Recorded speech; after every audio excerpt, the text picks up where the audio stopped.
So it's Matt Giggs, and I am here with the super prime man of Surrey, and you cover Berkshire, Sandbanks, and you head up the London office for Savills, which is an immense privilege, I should imagine. Yeah, it really is. But I really connected with you last year. I started following you probably a couple of years ago, and I've told Trevor about, this is Trevor Kearney, sorry. Is it Kearney? Kearney, yeah. Kearney. And I talked to you last year, just as we were coming into the lockdown scenario, we were just chatting about, agency and the property world and everything else. And, I really connected with you. You gave up your time, you were so responsive, and your story really resonated with me and what we're going to be doing with people, which is actually sharing to teenagers in schools that, well, first of all, that my mission is to get personal development, self-education to the top of the curriculum in the UK. Yeah, great. Yep. Right? I don't think you will solve mental health and suicide, awareness of others, challenges, the things that are going on with illnesses and health and all sorts of things, unless you work with the youngsters and the way that they think about themselves and feel about themselves. So for me, school should not be anymore, Trevor, about how many grades you get. Oh, yes, it's important. Whether you can do English, maths, geography, science really, really well. You can have all of that and be miserable as sin. Right? Yeah, of course you can. As far as I'm aware, kids coming out at 16 should come out knowing what they're good at, what they're strong at, what their strengths are, how they're going to kind of use those in their life, and that the fact is it's down to them and their choices that are going to take them to the life that they want. That, in part, is my vision. And people like you can share your stories. So I'm going to dive right in, if that's okay. Yeah, of course. But first, before you do that, that vision is amazing, by the way. And don't we all wish that we were in a school environment, and if I'm honest, early stages of business environments, that we were given that coaching, we were given that help, that direction, because we weren't. So what you're doing, amazing, good for you, and good for the kids that get to see it, I have to say. We've been into schools in the last quite a few years now. I go into schools and I ask the questions to 14, 15-year-olds. So tell me about your strengths. Just write one thing down that you're really, really great at. And you're literally talking less than 20% can write anything down about themselves. And so many people aren't best friends with themselves. And it's amazing. They've got great things to say about everybody else, but the things they tell themselves aren't so great. And I think to myself, let's flip the script a little bit here. Let's try and find out, because I've been there. I've been at my lowest points in my life. I lost my brother when he was 21. I've had some real challenges, like a lot of people that have actually gone through them and come out of them at the other end and ended up inspiring more people. And you kind of think there's a thread and a theme, and there's things that these people have done and faced that have helped them to get through that. And I think it's important for us to work together on this, which is why I'm reaching out to people that have inspired me. So thanks for giving up your time. I'm going to do less talking soon, but I want to say that, Trevor, you probably won't, because you're quite a humble guy, and that's what I really, really enjoy about your posts, your social media, which you've got 64,000 followers, which is amazing in UK real estate. Yeah. And I think you must be the number one follower. Agent, and I don't think that's any fluke when it comes down to me, your authenticity and the way that you interact with people. And for me, you build great relationships, which is kind of like the heart of what we were talking about when we were last on a call. For sure. So you work down in Surrey way. Yep. Where did you grow up? Where did you go to school? Tell me a little bit about you as a boy. Yeah, wow. So surname Kearney, born in Ireland, father was in the military, came over here when he decided not to be. He went AWOL, I think is the military term. We then came to the UK. We moved to a place called Farncombe, small little standard village town, just outside of Guildford. Very humble beginnings. I'm conscious of who will be seeing this. I'm trying to temper my conversation with it, but a line that I use, and please excuse how crass this is to anybody that's listening, but I know what hungry tastes like. Yeah. We grew up in an environment that we were functioning very, very poor. So we had a life, and we were very, very lucky. We had a roof over our heads. So I'm super conscious when I say that, because look, we were a gazillion times more privileged than so many people that wouldn't have that stuff, but functioning very, very poor. One of 5 children. Father then wasn't around, in our lives. Sadly, my mother passed away when I was 15. But who was I? I was that Jack the Lad kid, probably, who was finding a way through family life. Being one of 5 kids, second youngest, you kind of try and find your own place in that environment. Having older siblings who are very different from one another, you're trying to mirror a little bit. You're trying to learn a little bit. Of course, then you find out you've got to be you. I had to find out who Trevor was. School for me was an interesting place. So kind of primary school, didn't want to be there. I was the kid that, your mum dropped you at the back gate. I'd leave through the front gate. And I mean, literally, I would be home by the time she got home. Dare I say, typical Irish family. My mum hits you over the top of the head and leaves you at home with her. But as long as you help with the cleaning, as long as you go and do the shopping with her kind of attitude. So a very happy childhood, in that respect, but by no means an academic. Anyone that follows me on Instagram will know that. Anyone who knows me personally, getting onto this call was hard enough for me. I'm very lucky now that I'm supported brilliantly in my work life by my PA Charlotte.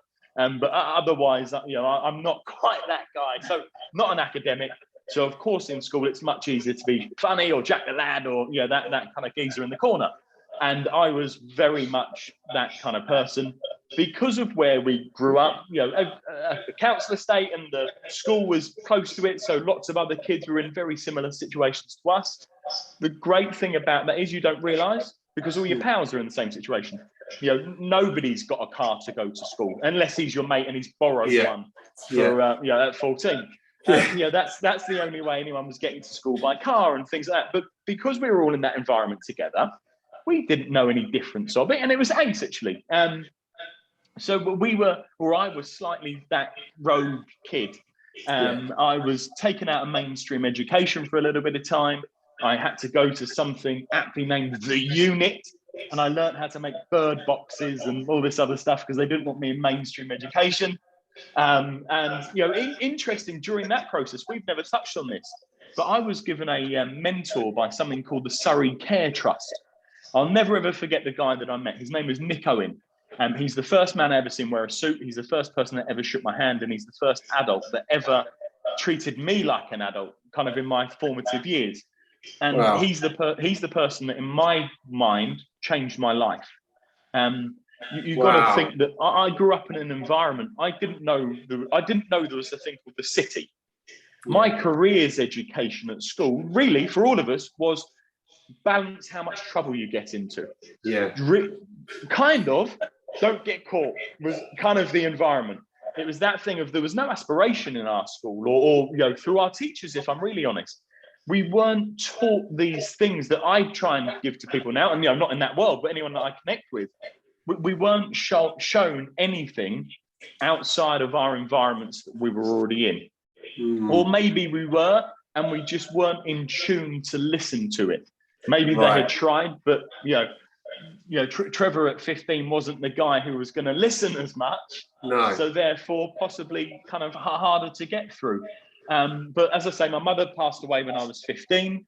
My dad wasn't around, so that changes you. What we're talking about now, I think, is branded the side hustle. Yes. You learn at 15 that I could either have gone 2 ways in my life. And lots of friends at the time chose different paths. I could either go and try and smash it and win, and I didn't know what winning looked like. Winning for me was surviving, or I could take another path that everyone else had taken, and actually that looks quite fucking easy. But opted not to do that. My sister was a kind of junior exec at a conveyancing firm in Guildford, which is a big town close to us. And I was meant to be studying for my GCSEs, of which I was only sitting 3 anyway. And she said, look, why don't you come in and get some work experience? Why don't you, 100 quid a week or whatever it is, get a red pen, and my job was etching property plans. And I was kind of ace. Number 100 quid's a load of money. Yeah. Number two, my big sister, who at the time was only 19, was kind of playing mum, is saying to me, I don't have to do this schoolwork thing, come to work, winner. Right, so I know what I'm doing in my life. I'm going to work. And I was lucky enough to be in a new environment that was very much away from the environment in which I grew up. And I was around people who were grafters. They were working hard, more academic than grafting in the way that you or I might do in different businesses or whatever it might be. But they were all working really hard, and it showed me you can work really hard, be really successful, and learn a trade. And a trade for me not being the trades that I thought I might get into, but something else. So I was at that firm, GCL, and I probably did a year with them, and they were a real family firm. They cared about the situation that my family found themselves in, if I'm being really candid. 5 young kids, oldest sister in this firm who's 19, so she's not too old to, and so they were helping her and helping me in that journey by giving me a job. They came to me and said, look, do you want to study something called ILEX, which is a way to become a legal conveyancer, not a solicitor, but a legal conveyancer, so that you can progress through the business. And I was like, yeah, great. How do I do that kind of thing? And they told me about studying, and they told me about the stuff that I knew that, frankly, I wasn't going to be any good at. I was going to fail. And I didn't want to fail. And I was having that conversation with them. And whilst they were saying, you won't, because if you apply yourself, you're a bright guy, actually, we'll coach you through this. I just wasn't there. I'm not sure I had the belief in myself. Right. At 15, 16, don't forget, I've just finished GCSEs. Do I think I have the ability to go on and do that? No, I don't. At the time, I was earning £9,000 a year. They gave me a pay rise of £500 a year to £9,500 and said, you can keep doing this for as long as you want. So, of course, I went out and bought my first mobile phone, which was amazing because you could do that stuff. Or something like that? It was a flip phone. Yeah, it was amazing. What colour was it? Silver. I had a blue I'd one. won. At the time, I think I called it platinum, in fairness, but it was certainly silver. But I was able to be in an environment where I was earning money. I think I was taking home £500 or £600 a month. Maybe, something like that. And it was okay, great. I'm now able to help with my family in the sense of pay a little bit towards our bills, a house of 5 kids type thing.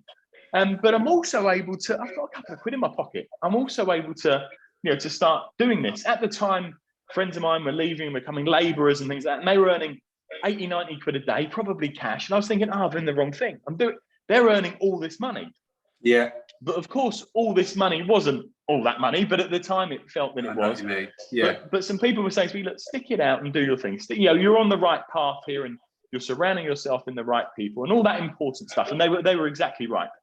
So that time at GCL was going to come to a natural end once I'd found out the cost of a train ticket and the cost of lunch probably doesn't quite cover my £9,500 a year. And they really generously, they took us on a site of all a tour of all the sites they were selling. So they were selling big apartments on the riverside for Barclay, and these are the plans I was edging. And I seen London for the first time, and I was like, what's all this about? And oh my gosh, that's the plan I'm edging. Yeah, like totally. And you're meeting the flash Harrys selling them, and you're doing all this stuff, and you're like, that looks like me. That looks cool. Talk to me about that thing. And they were amazingly generous. You kind of fell into your vision, if you like. It's like I seen it. It was in front of me, and these apartments that we went to see, I'll never forget. They were £500,000, which for me, £500,000 was like back then. What? But like, I didn't know people had that amount of money. Really didn't know people had that amount of money. What kind of decade are we talking here, Trevor? Let's show your age a little bit here. Well, I'm 35, so that was 17 years ago. I was in this game really early. So I seen these guys selling them and learning a bit about that. And GCL came to me and said, look, do you want us to introduce you to some of the agents that refer business to us and that we do business with and that kind of stuff? I was like, yeah, because I think they've got a car. They don't pay for their own mobile. And by then I probably wanted the newest version of the Motorola. And it was like, I want to go and see what that's like. They generously introduced me to some great people that they did some business with, and really gave me that foot in the door.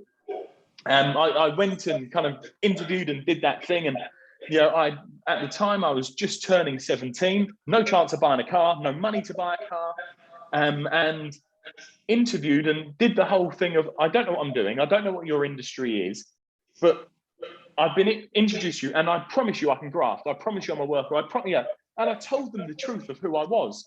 Yeah. And really, it was a small little firm, and luckily for me, they believed in me as a kid.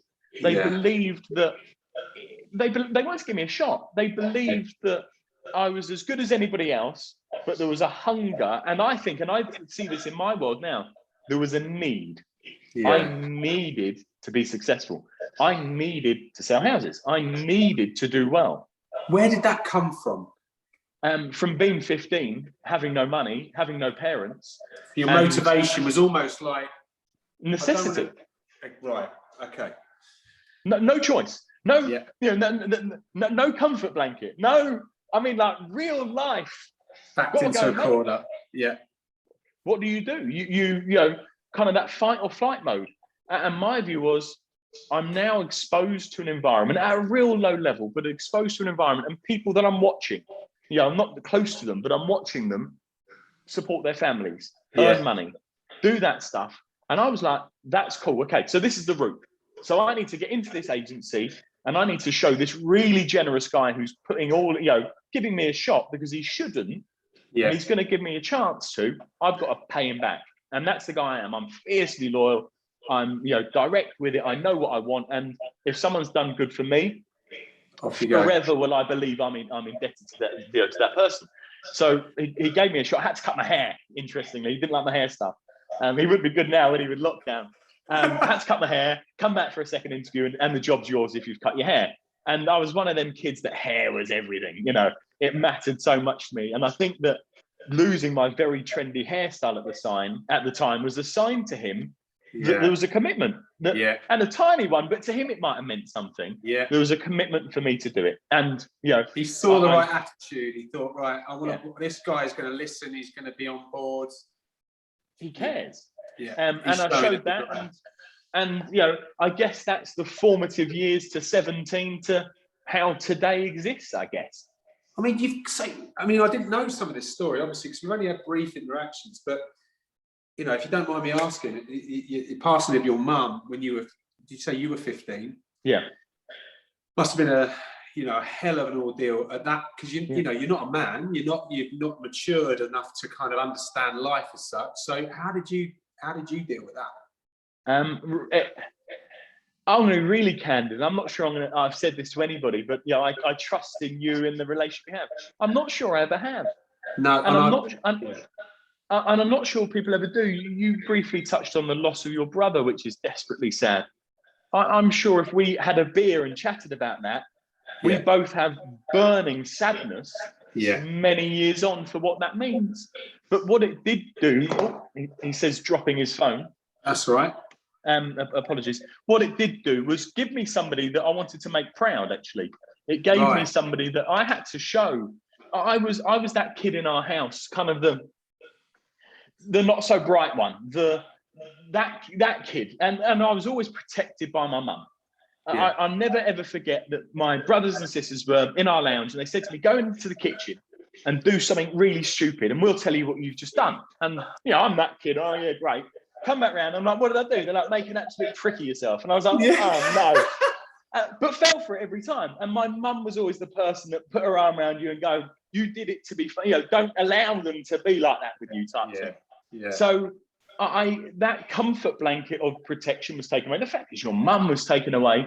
So I found it desperately hard.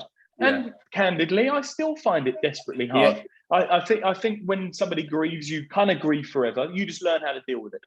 Yes. But I had something in me. My mum supported me as an individual. She knew who I was deep down, and I truly believe that. Yeah. So I had that motivation to go continue to prove everybody else wrong and her right.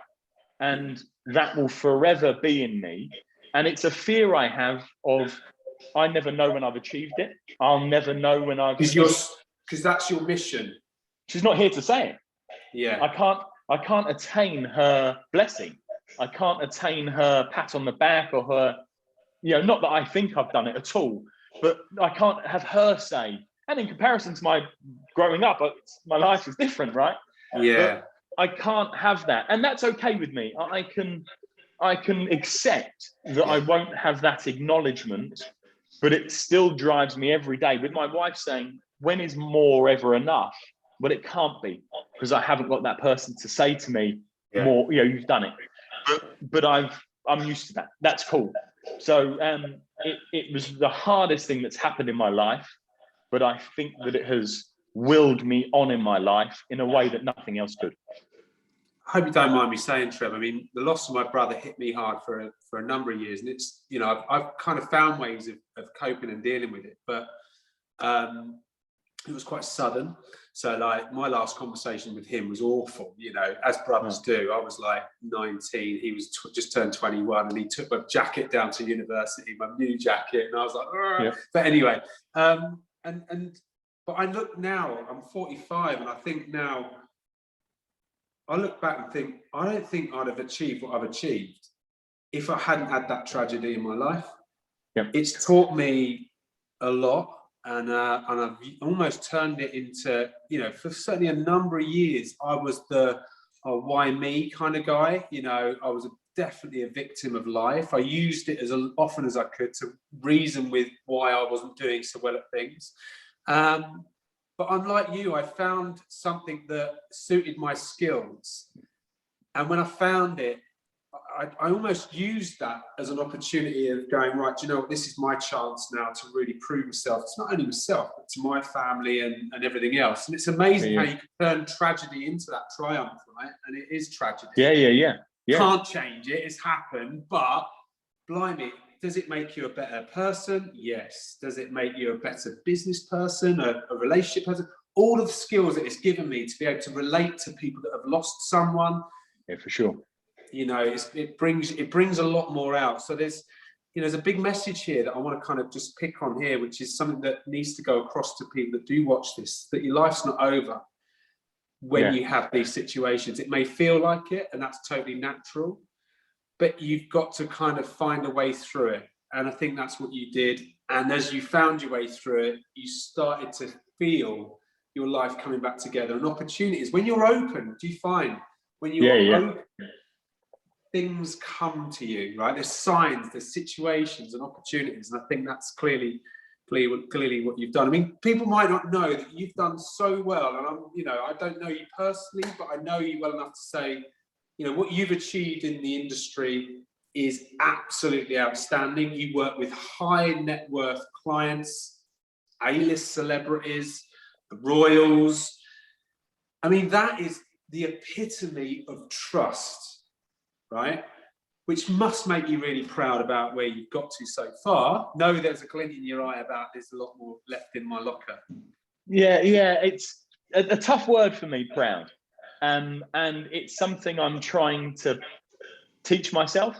It's something that I'm trying to, I've been really open here. God, it's like a therapy session. It's something that I'm trying to get across. And I've got a 5-year-old little boy, Rupert, and every day I tell him how proud I am of him for the most basic of achievements to the greatest of achievements. Because I didn't grow up in an environment where proud was a word that people used, and probably because of who I was.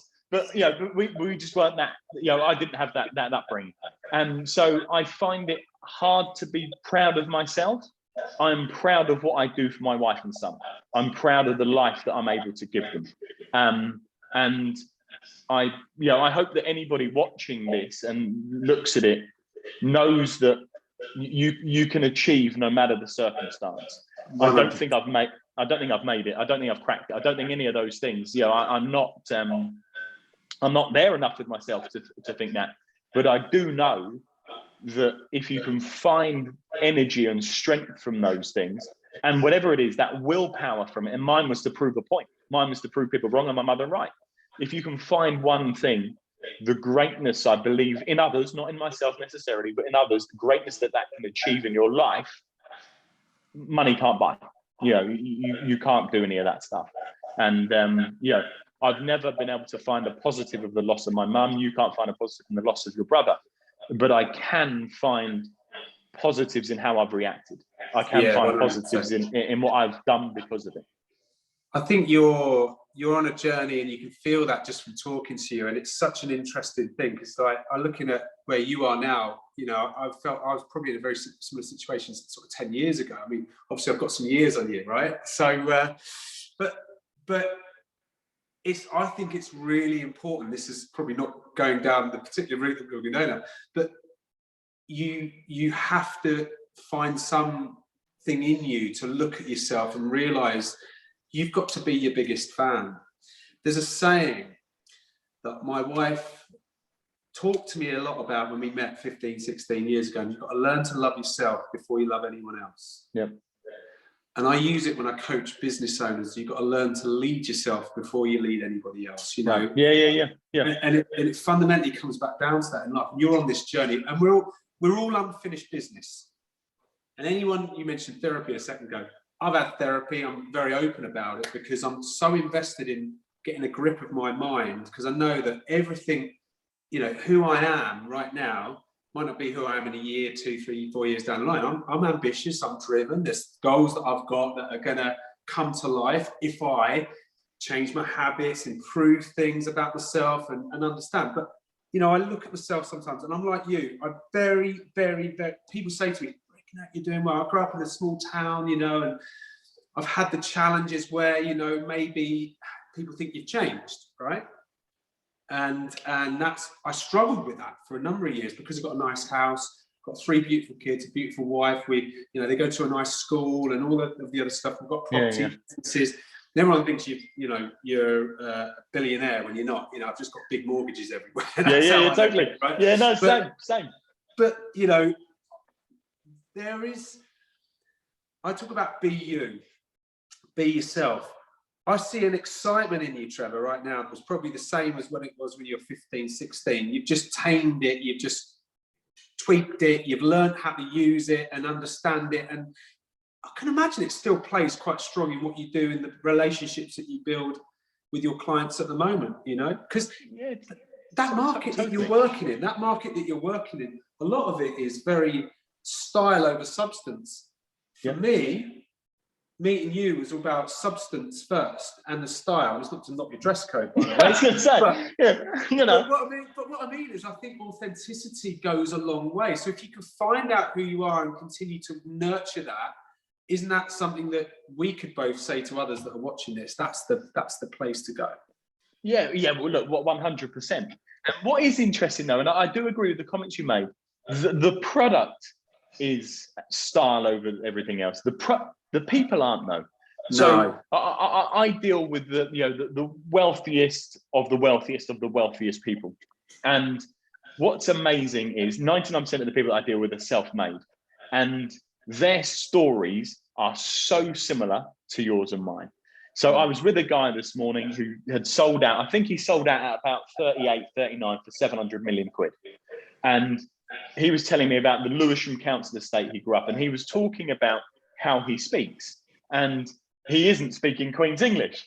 And and I totally took to him instantly. He totally took to me instantly. We're going to be forever friends. It was one of those kind of meetings.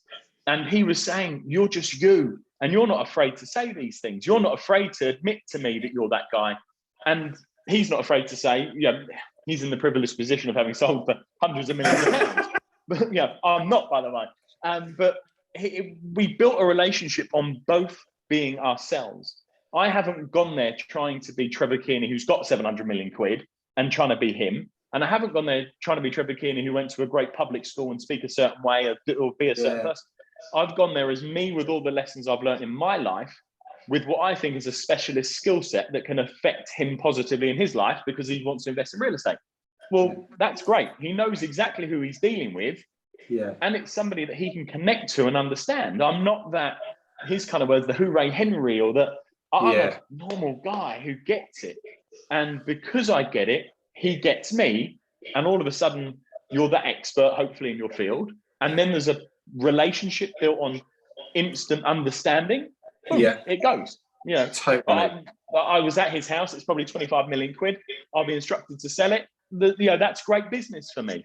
And that was because of that relationship piece of being ourselves. He didn't want to be anybody else, and neither did I. That's what so for me, before I approached you, you sometimes think, well, you're dealing in that market, and are you going to get the real person behind that brand, if you like? And I think with social media, Instagram is obviously a big platform for you in the way that you market your properties. But I think the thing that if I could teach any youngster to understand, is that the number one subject to master or to be is themselves. And you'll know what that feels like when you do stuff, right? Yeah.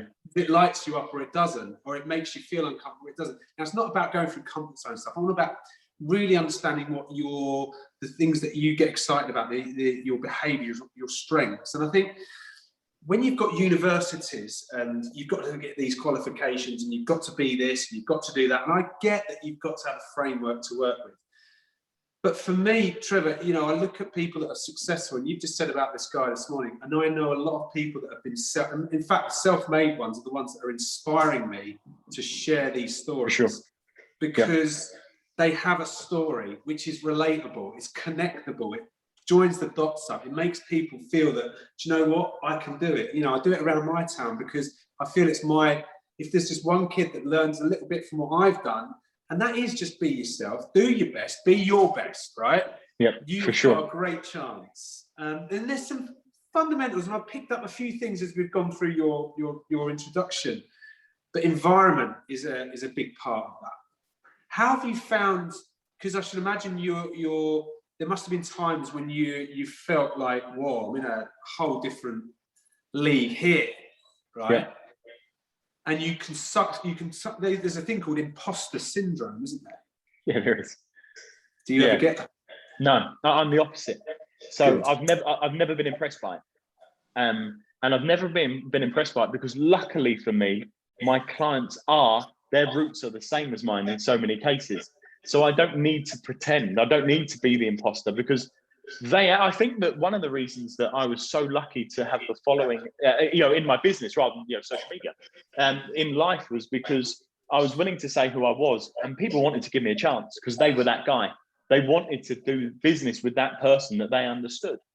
So I've never fallen foul of it. This house I was in today, it's astonishing, beyond my wildest dream today, let alone beyond my wildest dream.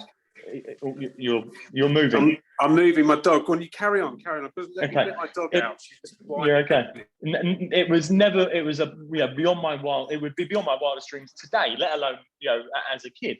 But I'm not in awe of it. I'm in awe of their story. I'm in awe of what they've done because I want to learn from you and be around you and have a connection with you because I'll pick up things and I'll learn. That's where my real payment is. But no, that other thing, I've never fallen for it. I've never fallen into the trap of it. That is like a massive takeaway for a lot of people watching this today. And that is, about your content that you put out there, about the way you interact, about the way you do what you do. If you're congruent to who you are, you attract the right people. Yeah. Right? It's like going into any relationship. If you are who you are, and it is truly what you think and feel, you're going to be around the right people at the right time. And I genuinely feel the same. It's probably why we're on a call today. And I think you feel that energy and that connection. And I think certainly working in service businesses like that we're in, it's all about relationships. But it's as important, is it not, to know who you can work with and in fact you can't work with. Fundamentally built on the same kind of principles. That's exactly right. And there is a marketplace that has attracted themselves to me and me to it. It's not about the value, it's about the people. So therefore I have found a comfort zone. I say that positively. That isn't a comfort zone as in a comfort blanket. It's a comfort zone as in these are my people, I'm their people type thing. And I'm working with, you think about a sports star or something that I'm working with, and these people become my really good friends because they go to work and I go to work. They have really shit days and I can have a really bad day. Absolutely. And we can say it. And there's a lot of skills you learn growing up in the environment that I grew up in. You know, the whole thing, you know, all of that stuff enables me to be who I am today. And I remember when I started in this business, I was mentored by an amazing guy who's still a very dear friend, still in our business, a guy called Ian Campion. And I remember Campo saying to me, show people who you are. You are the ultimate professional. This is as a kid. Yes, it's 20. You know, you're the ultimate professional. That's why we hired you. You know, you're building a little name for yourself, and you are Mr. Slick. You do everything by the book. You're perfect. But I don't know anything about you. People don't know anything about you. And we had a relationship of trust. And I sat in a little glass room with him, in a meeting room, and said, I'm afraid they won't like me.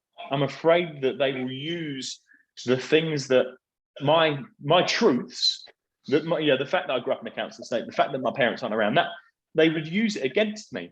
And he was almost shocked by it. Like, what are you saying? They'll use it against you. I said, well, if people work out they don't like me, they won't do business with me. He's like, no. People will work out they do like you. Yeah. People will want to do more business with you. And that was the biggest learning curve of industry or business or life even that I've ever had. Be yourself, be you. Totally. I was so afraid of it. And I thought I had to be something else. Yeah. My business life changed a millionfold when I allowed people in. And of course, there are some things that you are still slightly guarded about, but actually every day I become less so. Every day I become more open than meeting today with the guy who I wasn't afraid of any of my truths. I shared them and we fell in love because of it. We built a much stronger, deeper connection because of it. That's cool with me. I'm no longer afraid of it. And if people say, do you know what?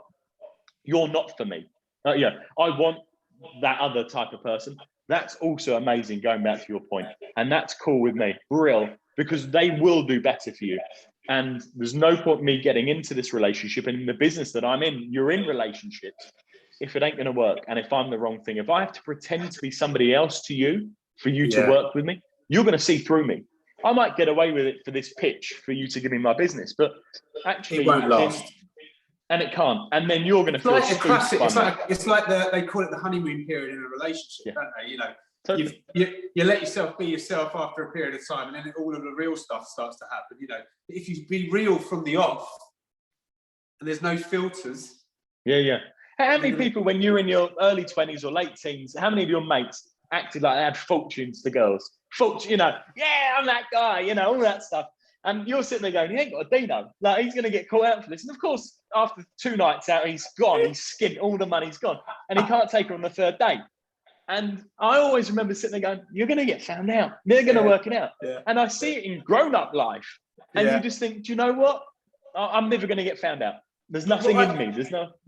What I love, though, is we're teaching things that you can control to children, right? To teenagers.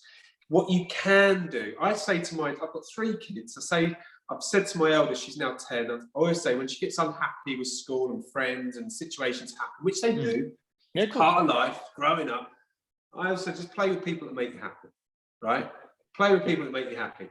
And I've had to learn that lesson in life because, I had quite a big circle growing up, lots of friends. I was Mr. Pop, I'd go around, hang around, please everybody, I'm always there. I'm on the socials, cricket, football, I do this, I do that, and everything else, involved with everything. But I wasn't really filling up my own cup. Does that make sense? Yeah, it does, totally, Too busy filling everybody else up. Anyway, I got to a point. I think now in life, it's weird, really. My circle is like... Yeah, super tight. I know who's on my... I know it's not that I'm deliberate about this. I'll still go to functions, dues, and everything else. Yeah. I just know what makes me happy now, right? Yeah. And what makes me happy is being around people that I trust, surround myself with people that who are happy for me, but they're also quite happy to call me out and stuff as well. I like truth tellers. I like people to say it as it is. But I think you really learn so many things in these kind of vital years. But actually, why does it have to wait until... I kind of started figuring stuff out when I was in my mid-30s. Why did I need to wait till then? Actually in the teenage years, you don't have to be like this on social media. You don't have to behave like this just because it pleases that person. What do you want to be? Who do you want to become? Who do you feel you are? What makes you happy? Why don't you just invest your energy in those kind of places and then see what happens, right? Totally. People are attracted to authenticity. And if I was talking to a 15-year-old today and they were going through, it must be brutal being 15 today. You know, do you know what? I bet body, it's harder than when we were 15, even with your situation, right? No, of course it would. But body image and social media pressure, all that, like, oh my gosh. I mean, I wouldn't want to think about it. I would say to those people, be authentic, because people will be attracted to you. Yeah, good people. Yeah, people will want to be around you. People will want to be in your circle. People will want to be near you because you're authentic, not because you look a certain way or act a certain way, or whatever that thing, or have trappings of anything. If you're authentic, how many really cool people do you know? And they are just cool, and they're cool because they're authentic. You can't work out. They are. Yeah, because they're right. cool. Absolutely. And I'm not one of them people. But I look at these super cool people like, you're just cool. And you don't know you're cool. That's why you're cool. And that's who to be in life. And I think that they knew it. But at school, it was always gangs and like, not gangs, because I was, groups. But you were about being in the popular. I think now I look and I'm like, it's almost like the ones that are standing alone that I admire the most. Yeah. Yeah, the bravery in that, right? Bravery, uniqueness, courage, they're the things I see, right? And I think, for me, resilience is quite a big part of life. You're going to get curveballs, challenges, things are going to happen. And building that resilience is a lot easier to build if you know who you are first, right? Yeah. And, is there something that you would say, what other bits of advice would you give to kids? I mean, I've written down loads of, do you know what's funny, right? I had loads of questions written down. I don't think I've asked any of them, Trevor. Sorry, mate. No, but give him quick fire if you want to. Well, I've covered some of it, but what's your biggest life lesson so far? You're mid-30s, you've got a beautiful family, you're doing really well in your career. Biggest life lesson? Be yourself and be authentic. I think it is massively important. Trust your gut. I went and said, I'm not an academic, and I'm not. A client of mine gave me a book called Blink by a guy called Malcolm Gladwell. Yes, I've got another book. I've got tipping point out there. Yeah. So, not being an academic, I only read the first chapter, and he said to me, "What did you think of Blink? Did you get it?" And that first chapter told me everything, and it was trust your gut, and that was my takeaway from it. And maybe if I read the rest, I'd get more, but that was enough. So trust your gut. Yeah. Well, intuition is built over time. It's through observations, being in situations, learnings, and there's a lot to be said about that, isn't there? It's the truth. It works. It's your gut is better than anything else, in my view.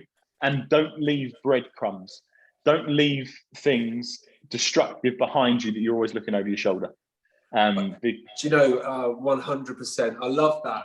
That's there's a go on. Just finish off your. No. So no, it's that thing of don't do things in your past that are going to worry your future. Don't do things now that you're going to, oh shit, if they see that email, if they do that thing, if whatever it is, don't leave breadcrumbs behind you, because they will come and bite you on the bottom, no matter what they are. In any level of what it is. But when I stopped doing that, and lots of that was learning, actually, they weren't purposeful breadcrumbs, of course. They were just mistakes of life. And then you realize they bite you on the bum. It teaches you not to make as many mistakes. And I mean that positively. I mean that in a way that I just won't get into that dialogue, or I won't send that thing, or I won't compromise myself, or I won't, because it's a breadcrumb. It's when you get that call that says, did you hit? Oh, yeah, did hear that, and shit, I shouldn't have, and so I think that's an important one. But I continue to learn. Great advice, and that's kind of, you've given me so much to go away with today and put out there, which I'll do with your permission in time. Cool. I really believe in this project, because I believe there's so many people that see school as a positive environment, but God, couldn't it be made really impactful? I mean, just imagine kids leaving at 16 who believe in themselves, they know their strengths, they've got some great life lessons, they've learned resilience, they're learning self-education and how important it is to learn how to control your mind, finances, all sorts of things. They could learn so much about life at school. It Yeah, should be yeah, the school yeah. of life. But the side hustle, we're going to do some hashtags, and when we kind of get it, this thing, if you know anybody that would be as passionate as you've been today, Trevor, and pass me on to them to say, Of look, course. would you be? I would be so grateful. Yeah, no, of course. Have you got anything you want to say? Like anything else you No, want to no. share? Other than if you are that kid, if you are that person, know that we were too, and know that there is a network of life around you that you can reach out to. I see this on Instagram a lot, that I do get young people just saying hi and asking questions, and I love it. And I'll always give them as much energy as I can. And there are good people in the world that will help you. Go out and tell them that you need it. Go out and reach out and be yourself and be expressive, and know that you control your own destiny. All of us do. 100%. And feel empowerment from that. With all of them little things, that you're going to go and kill it, right? You're going to go and win. And that's exciting, but believe in yourself in what you're doing. So, that's a snippet from me, I guess. Thank you, Trevor. It's been a lovely Friday afternoon away time. I'm going to go and ruin it in a minute and go and do a training session with myself and try and get, but look, I've got to say, that energy, you've just left me like this. I'm up here. It's been a great set of stories. I'm just going to press pause, but thank you, Trevor. You're on Instagram as Super Prime Surrey. Yeah. Hopefully, with your permission, at some point we can put it on your Instagram and LinkedIn or whatever. But this is just life lessons, side hustle with Trevor Kearney. Matt, so good to speak with you, mate. And thank you anyone that's taken the time to listen to what we've had to say. Thank you, buddy. I'm just going to press pause. Thanks very much.